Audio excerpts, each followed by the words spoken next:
So we're going to move on a roundtable on breaking the sustainability barrier in aviation, from carbon emission reduction to circularity.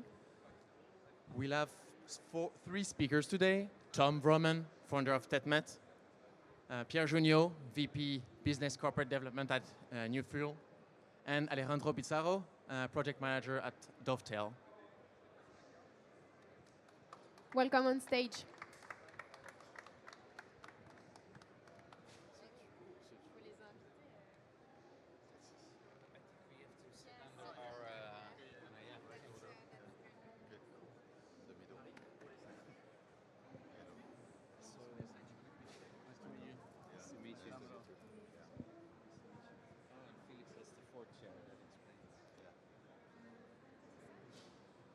Ouais, c'est celle-là.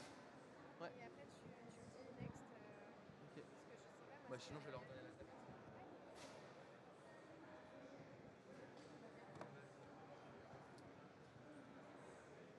Perfect. We will begin this roundtable with three presentations of each company. And Tom, I think you can begin with TETMET. Yes, thank you, Felix. Let me just take our product here and see if the slides work. So, lattice structures are something that is very well understood in industry, especially when it comes to lightweighting. And right here in Paris, we're close to one of the hallmarks of lattice structures, namely the Eiffel Tower. It's a great example of a lattice structure. And we believe that more structures should be lattice structures. This has been proven in science. It has been understood for a long time that if you can turn solid structures into lattice structures, they'll be lighter and stronger. And additionally, you'll be able to program the material properties. I'll show you how this works because I brought one of these structures and you can see, you can stand on it, it can bear my weight. It's a very good example of how a very lightweight structure can bear a very strong load.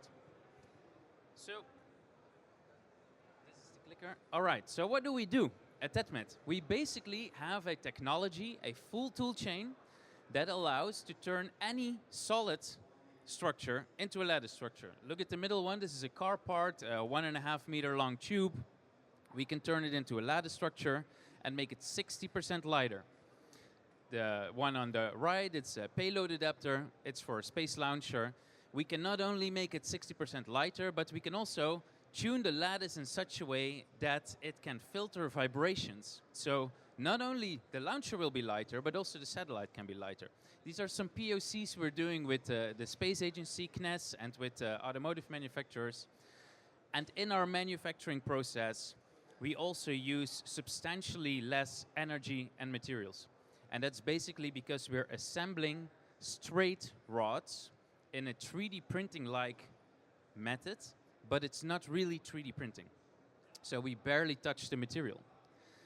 If you look at what this looks like, the beginning of our tool chain is basically design and simulation software. So we integrate into standard Fusion and into standard ANSYS, which allows us to create very rational lattices. You see the one in the middle is a bit deformed. That's probably a PDF effect. And on the right, you see our manufacturing tool chain, which is basically the core of the technology, the efficient assembly of the lattices. So if you look at some POCs we've done, you can see we're very spread out within different industries. We're doing things for aviation, for space, for defense, even into construction industry. We see a very strong use for these structures, and we have big brands actually associating with us. And we're here today also at Le Bourget in our stand to explore what more we can do in aerospace and defense. This is our lab. It's based in Paris. We're here in Hall 4 at A144, and this was my quick pitch. Thank you.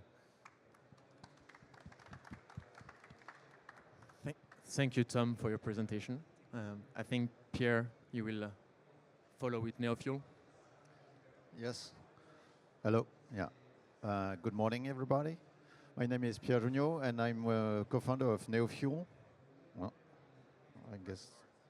Yeah. Oops. Okay. So with NeoFuel, we have a dream. We think that, imagine that we can decarbonize fully general aviation tomorrow. This is something that is really readily feasible, and I will show you how. So today, everybody is looking, and I can see some of these aircraft here around here. We try to replace the way we can move those aircraft, energies, and so on. So, and it is a real challenge, because when you think about it, there are some new type of propulsion with electricity, but electricity is 40 times heavier than conventional fuel. So it's really difficult to make something that can fly long and far. Second thing that we can imagine is using hydrogen. Hydrogen is clean, but it requires a large volume, and at least between 4 times and 7 times the space that the conventional fuel is occupying. And also you need some special storage and so on. So this is complicated. But today, I'm talking about general aviation and the future of general aviation. We have already existing ecological fuel, biofuels, that are available and that can really fuel this aviation. And this is what we have with NeoFuel, where, okay, we actually adapt the ignition and injection of engines, reciprocating engines, to be able to burn any type of fuel, from, let's say, gasoline, the normal gasoline for the cars, to the bioethanol. So with this, we are able to modify every engine from this. There are 300,000 aircraft flying in the world, and we can already modify this with a certified kit that will allow to run on bioethanol. Okay. So this goes obviously through standards, very high standards. We need to certify this system, and this is our goal with NeoFuel. We have already a large amount of supporters, among them the Fédération Française of Aviation, who is actually handling a fleet of more than 2,000 aircraft, 2,500 aircraft. We are working with Aéroport de Paris, Onera and IFP Énergie Nouvelle, and also with those very manufacturers that started building those engines 50 years ago, and now it's a way to move forward and using and recycling these technologies. So I think we are good. Thank you very much. And thank you very much, Pierre. Yeah, on the right. So Pierre, you want to go? Let's go. Go ahead. Is my turn? Yeah, it's your turn. Okay, so my name is Alejandro Pizarro. I'm the project manager in Dovetail Electric Aviation, and it's today a pleasure for me for be representing Dovetail and sharing this roundtable with such talented professionals. Today I would like to introduce you Dovetail and how we're aiming to expedite the decarbonization of aviation in small and regional aircraft. So our goal is to not develop a new product in terms of regional aviation, new aircraft. We want to retrofit and convert aircraft into electric. So our focus is to expedite the electrification of a market that is currently available, is the regional flights.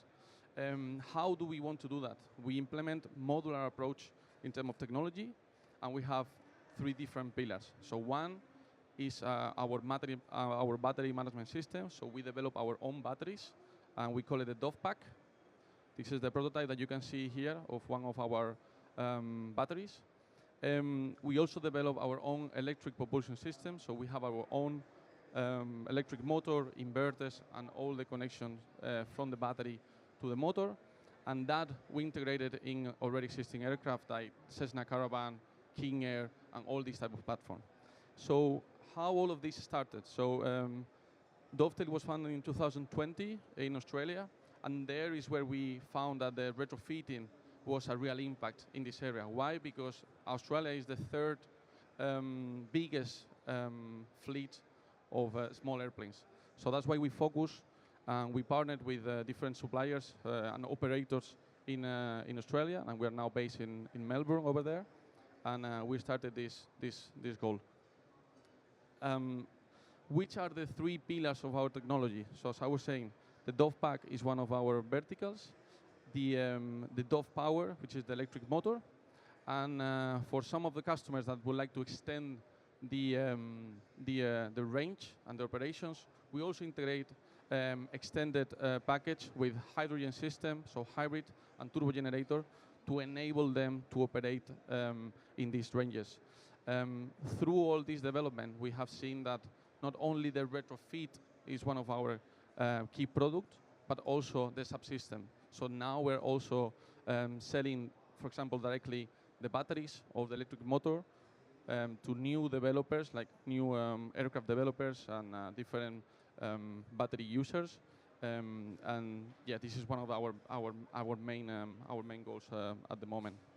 So here you can see how we have been developing our electric motor, the Dove Power.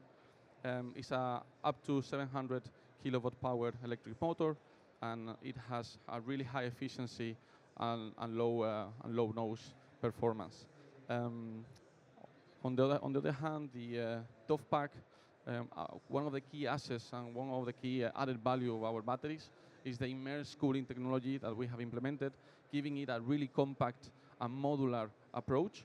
And this is giving us a high demand in terms of RFQs with different and potential customers.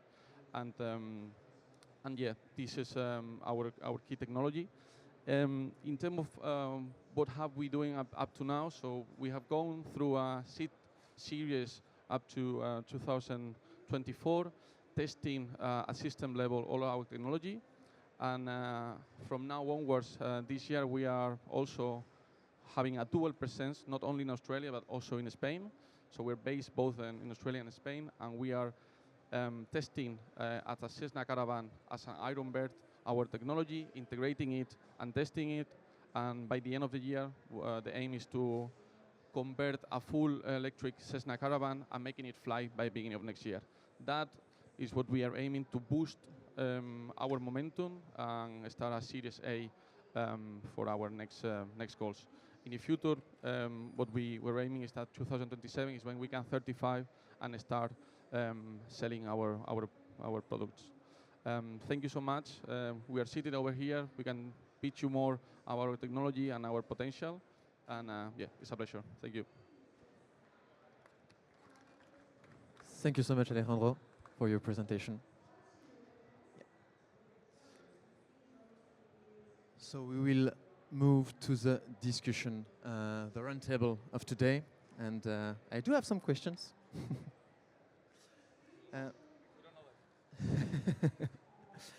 My first question is going to be for Tom, but obviously feel free to discuss, to interact between each other, and the conversation will move forward. My first question will be, from your perspective, Tom, what does circularity mean in aviation, and where are we starting to see it applied? So in aviation, there's a lot of attention for sustainability, of course, because it's one of the hardest to abate sectors. However, the largest part of that is about fuel consumption and about mass reduction of airplanes. So that gets all the attention. And that means that in order to achieve this, there's less attention for circular materials or efficient use of materials. And a often go-to material, for instance, oftentimes is composites.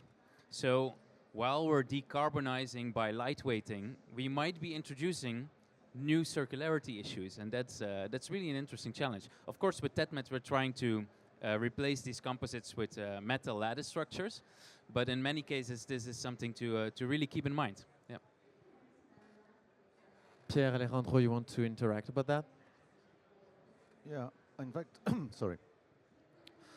When we look at aviation, we can see that most of the airplanes, they have a very long life cycle. No, it, it's different from car industry, for example, where the cars are replaced very frequently.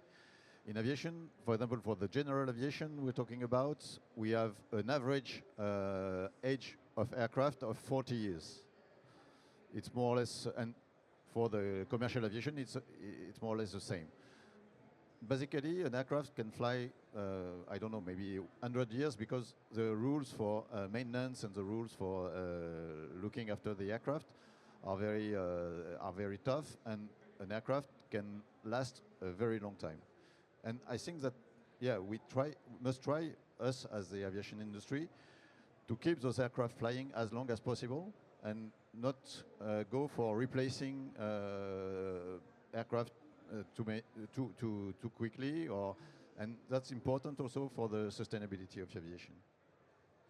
I would like to add that I'm quite linked with both comments, because on the first hand, I think it's all about start with that circularity mindset since the beginning of the design. So that's how we have implemented our design approach for our dove pack, for example. And following the comment from Pierre, I think circularity is our main core. So we want to extend the life of aircraft by retrofitting them. So that's how we're aiming to keep these aircrafts alive, and yeah, really align with both comments. I do have a questions for the three of us simultaneously. So basically, as electrification, hydrogen, SAF evolve, do you see any convergence or competition among these solutions? And maybe you will not agree, maybe you will agree. I'm kind of curious. I can go if you want. As I was a little bit describing through our pitch, I think at the moment, with the amount of demand that we have in the market, convergence is the solution. So that's why we believe in the hybrid systems to make solutions for depending the needs from the different customers for short-term flights or for even longer and range stations. So SAF demand, the demand cannot be coped just with SAF. So that's why I think the hybrid system is a key asset for making that problem solved. Yeah, I agree with Alejandro. I think it's working with the best alternatives that we have right now. And so if you see, the different energy sources can be classified in abundance of availability and efficiency to generate. Obviously, SAF can be very abundant, but is the least efficient to generate. And we all want to go slowly down this graph, down this chart, down this gliding slope where we get to more efficient fuels or more efficient energy sources, while they're also sufficiently abundant to be able to serve all the propulsion techniques. Yeah, in fact, I believe that there won't be one single solution, one size fits all, because different missions, because different usage of the aircraft. For example, for the electric aircraft, it's not, you cannot go very far with it. So I really think that we can use hybridization because this actually compensates if you need to extend your flights. For the SAF itself is going to maybe more research. For example, currently it's running on agriculture, but there will be new synthetic SAF also. So there will be there are many challenges, and there will be a lot of different solutions, and I believe that in the end, there will be a combination of different, and there will be complementary.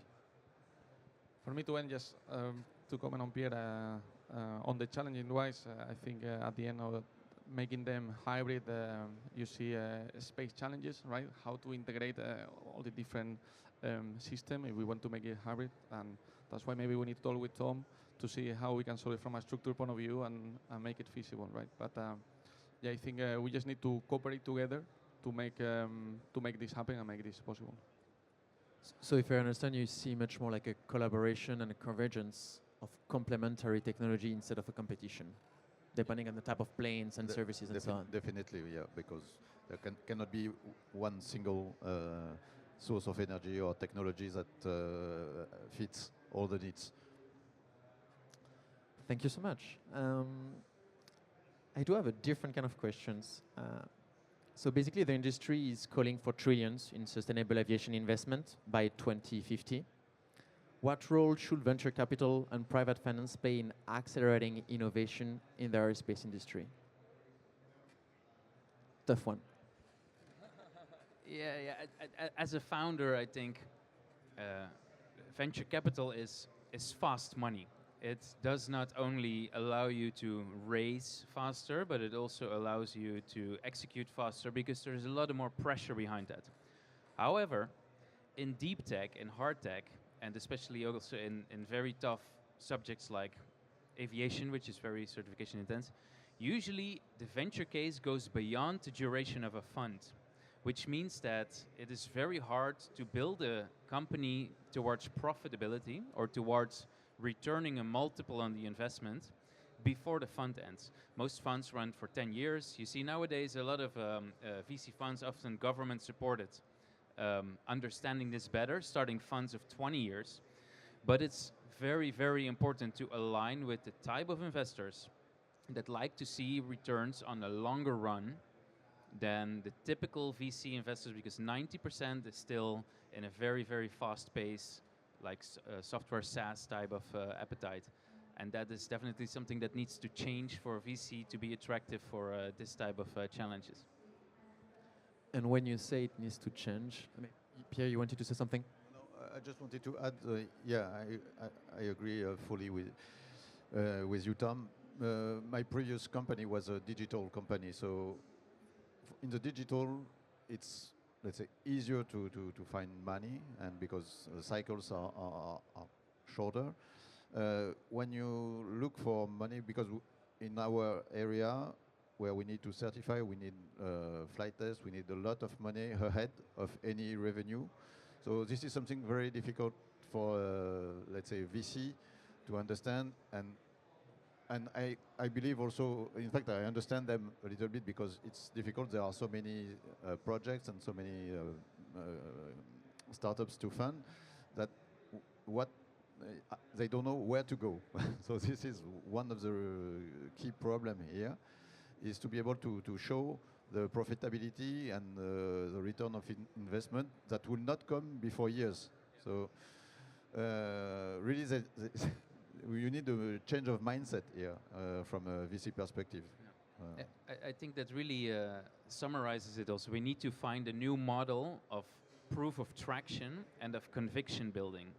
Because if you've looked at the investments in the aviation scene in the last 5 years, they're usually based on pre-orders, which are kind of fake, because airlines don't really want to pay for something they don't know they will get in 10 years. But companies, in order to develop something in 10 years, they will need to get the pre-order. So it's forced. So it's basically the VC environment putting an inefficiency into the startups by creating a forced way of traction. And if we can work together to do proof of traction in a different way, which doesn't necessarily have to be close to compatible to digital, which is basically ARR and contract value, then I think we can really accelerate the development of VC in this sector. Just wanted to complement that. I fully agree with the low path of the VC cycles, and on our side at least, the approach that we have followed is to not only focus on this. We have been also gaining grants from public funding, for example, that has been key for us. So yeah, I think diversity in terms of where are you funding the funds is the key to success. So we're talking about the fund size, but like on the aerospace sector, how do we make the sector more attractive to VC? Do you have like any suggestions? I think the biggest selling point in any deep tech is that if you are a hard tech and you manage to scale that up, you have enormous moat. Moat is a term in the VC sector. It means like very, very defensible technology. You have patents, you have know-how, you have a head start, because if you've developed an airplane, it took you 10 years, nobody is going to copy this in any short time. So it's a huge value lock-in. Whereas a digital company, for instance, is quick money. It gains valuation in a few years, then the investors exit, and they've done it. So I think it's really important to embrace more the value of having infrastructural modes in ventures, and that's the clue. In terms of attractivity, we know now that aviation is going. Before COVID, when the COVID happened, there was a big question: is aviation going to pick up, or is it going to be slowing down? Now we see a real acceleration in the manufacturing of aircraft. There would be, I read somewhere, and it's in the press, that there would be at least 40,000 new aircraft in the next 20 years. So this is a huge industry, and an industry where everything is expensive. So for there is a real, I think, motivation here for the finance people who wants to get some to make some money with it, and that's what we need to explain to them. But for that, those investors, they need to understand, and sometimes it's a missing link between the two. So understand clearly what is going to happen and what is the future and how it will evolve. Just wanted to comment that I think attractivity comes with revenue, right? With quick revenue. That's absolutely clear. So at least on our approach has been how we can make revenue the fastest, and that's why we're focusing on SaaS systems, but also how can we expedite the speed on certification, and at least on that we have engaged from an early stage of our design, our regulators, to make it possible and make it happen. I think, as they were saying, it's a combination of the three, and making hard tech attractive more than soft tech. Yeah. I think maybe a last thing to add is that the risk perception in the sector is huge. So the perceived risk is enormous. But if you look at recent bankruptcies, for instance, which are the worst fear that instigate this risk, let's say aviation, Lilium, Volocopter, you'll see that as a sector, this value has not been lost. The talents have been rehired, the capabilities have been reacquired. So when you're an investment ecosystem and you can diversify and you bet on the sector rather than just on a single startup, you'll be able, guaranteed, to access value. So you're talking about the ecosystem of innovation, and it's really linked to my next question, in fact, so that's perfect. What collaborations or ecosystem approaches are needed to scale impact faster?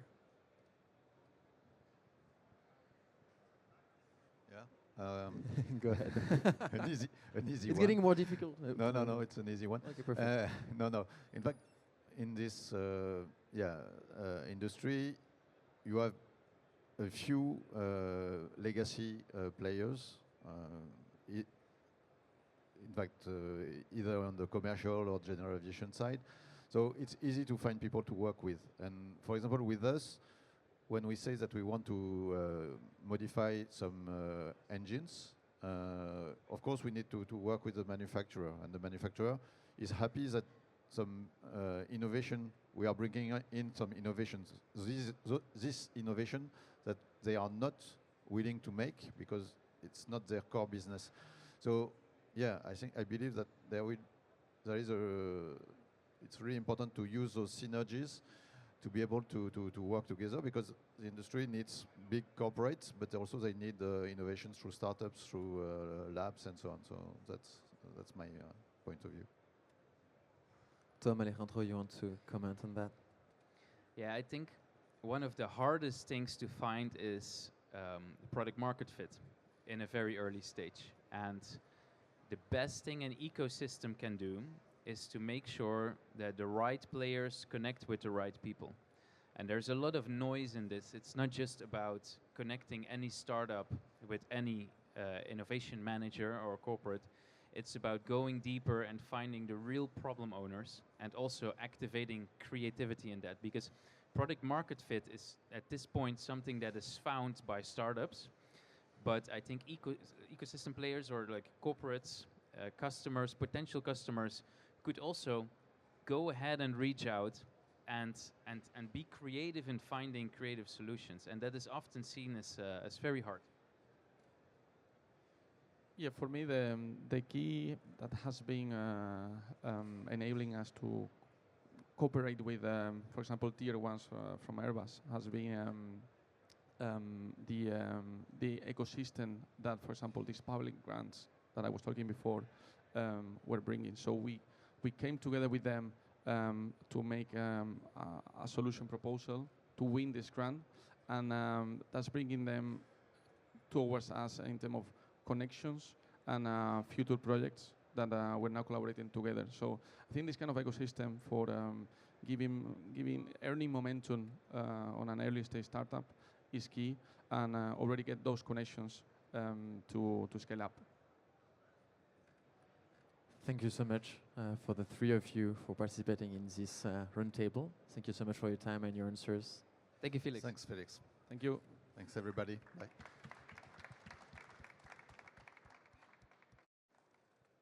So I think very good.